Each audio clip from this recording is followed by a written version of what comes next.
Hustler Fund, everybody was waiting for it. But we have a number of questions.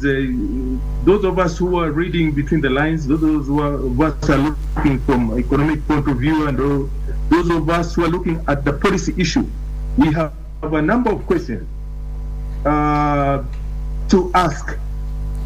The Hustler Fund, okay, does it have age limit? Is it anybody who is a hustler, like Hamisi and the rest? Or is it for youth? Is it for women?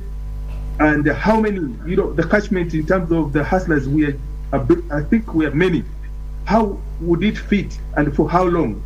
Somebody was talking about, in fact, I'm waiting to hear after the launch. When do you get it? Where do you get it from? When do you pay it back?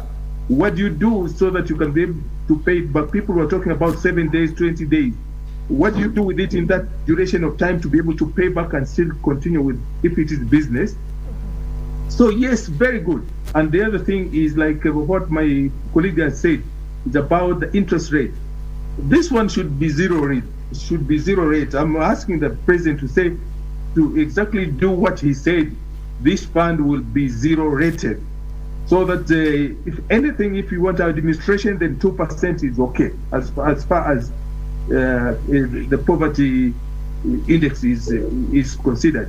So why don't we put it, if we have to pay interest, why not 2%?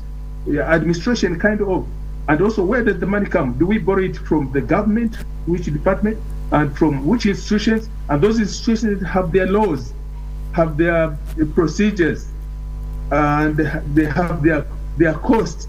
I'm looking at it so that the government can come clear with a clear policy, educate people who is supposed to get it, who will get it, when does he pay back? Is it to, if I get a fund today and I want to go to Kongoya market to buy something, and then my child is sick, do I go and buy medicine, or do I go and buy fruit to sell so that I can pay the back? There are so many security issues on the fund. So we're looking forward to it. I want to listen to the president very clearly.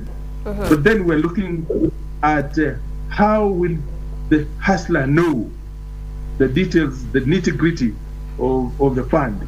Who will qualify? I'm told you just have a code on your phone. How will it be controlled? Last month we saw people had stolen all the SIM cards and all the cell phones. Are we not giving these people a leeway to get all the funds? I think that basically on the plate, this is what is they are supposed to be. Okay, I mean,